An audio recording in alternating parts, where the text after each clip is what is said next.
مولانا بجلیګر صاحب رحمت الله علیه به یو واقعیا بیانولا. هغه فرمایل چې یو بزرگ په یو علاقه باندې تلو، صاحب کشف بزرګو، هغه ته به کشف کېده. لکه کم محفل چې به لګېدلی نو په هغې کې به ورته ښکارېدل چې په دې باندې د الله رحمتونه نازلېږي او که نه. که هغه کم مجلس به الله ته قبول و مقبول و نو هغې باندې به د الله رحمتونه راورېدل، دا به هغه بزرګ ته ښکارېدل. او چې کم به الله ته مقبول نه و نو هغې باندې به د الله رحمتونه نه راورېدل. په یو علاقه باندې تېرېده نو یو مولي صاحب لګیا دی او تقریر کوي او ډېر بهترین تقریر کوي. دا بزرګ ورته لږ ساعت ودرېده، هغه خلک دومره داسې ورته ناست دي خاموشه، د هغه تقریر په توجه سره اوري چې ځینې کسان داسې دي بلکې ډېر چې هغه پکې جاړي هم د هغه تقریر سره. خو چې د بزرګ وکتل نو د الله د طرف نه په هغه مجلس باندې رحمتونه نه نازلېدل.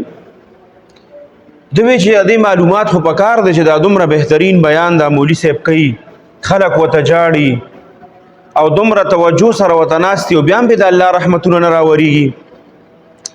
نو لاړه د هغه کور ته، د هغه بیبي ته وایي چې ستا خاوند دا د پلانکي مولي صاحب کور دی؟ یا دا د مولي صاحب کور دی.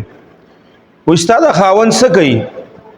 وایي زما خاوند څه کوي؟ هغه دی لګیا دی، ورشه مسجد ته ورشه چې اچانه تپوس کوي، اوس به هم لګیا بیان به کوي خلکو ته، د الله او د الله د رسول خبرې به کوي. هغه ورته وایي چې خو ما ته هم پته ده، زه په هغه باندې راتېر شوم چې بیان یې خلکو ته کو، خلکو ورته جړل، په توجه م ورته ناست وو. خو تا نه دا تپوس کوم چې ما ته الله وښول چې په هغه محفل باندې د الله رحمتونه نه نازلېدله.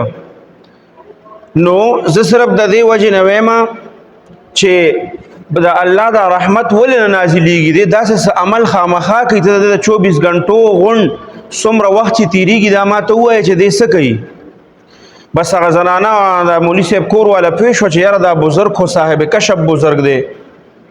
نو وی چې یاره داسې کار دی چې تا ته به زه اوس رښتیا ووایم، زما دا خاوند چې غونډ هر وس په جومات کې بیانونه وکړي، منځونه وکړي او بیا ماسخوتن چې راشي روټۍ موټۍ وخوري کور ته راشي، نو ما ته وایي چې شرابو بوتل به راواخلي، ګیلاس راواخلي او ځان سره ما ته وایي چې راشه هغه شراب سکي او کله باجه وي او کله ډنګ ټکور او ما ته وایي چې ته ګډېږه، بیا غونډه شپه شراب سکي او غونډه شپه ما ځان ته ګډوي.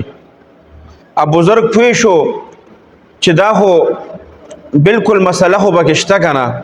وایي چې دې تا ته کله د شراب او دغه په باره کې وایي نو ته ورته څه نه وی؟ وایي چې دې ما ته کله وایي چې دا شراب راواخله او د ډنګ ټکور دا سامان راواخله، نو زه ورته وایم چې ګوره الله چې کوم دی نو هغه تا د الله دپاره غونډه روسه وکړه او الله تا نه ویني. وایي دا مولي صاحب ما ته وایي چې الله غفور الرحیم دی، هغه معاف کوونکی دی. دا بزرګ ورته وایي چې ښه داسې کار به وکړې چې نن د شپې کله دې دا تا ته وایي چې شراب راواخله او د ډنډ ټکور د هر څه راواخله، نو چې ته ورته ووایې چې یاره الله تا نه ویني، چې دې تا ته وایي چې الله غفور الرحیم دی، نو ته به ورته ووایې چې الله غفور الرحیم دی خو الله قهار او جبار هم دی. چې کله شپه شوه دې کور ته راغی مولي صاحب، کور والا ته وایي چې شراب راوړه، د ډنګ ټکور هغه هر څه راوړه. چې کله ورته ووایي دا الله ګوره د الله لپاره تا غونډه روسونه اعمال وکړه، الله تا نه ویني، وایي چې الله غفور الرحیم دی. دا ښځه ورته وایي چې الله غفور الرحیم دی خو الله قهار او جبار هم دی. چې دا یې ورته ووایي بس هغه مولي صاحب په ځای باندې کېناسته او د زړه هغه دنیا یې هغه د الله هغه نومونو سره مکمل بدله شوه او کور والا ته یې وایي چې راځه بس توبه وباسه. بیا هغه د شپې کوم په شرابو کې او د کور والا په ګډا کې هغه وخت چې به تېرېده، هغه ټایم کې به کور والا ته به یې وایي راځه، دی به هم په تهجدو باندې ودرېده، کور والا به هم ځان سره په تهجدو باندې ودرول او بیا به یې غونډه شپه عبادتونه کول. بیا څه وخت پس هغه بزرګ په هغه علاقه باندې تېرېده، مولي صاحب په جومات کې بیا لګیا دی، بیان کوي، خلک ورته جاړي، په توجه ناست دي. خو چې وی کتل نو د الله رحمتونه پرې نازلېږي.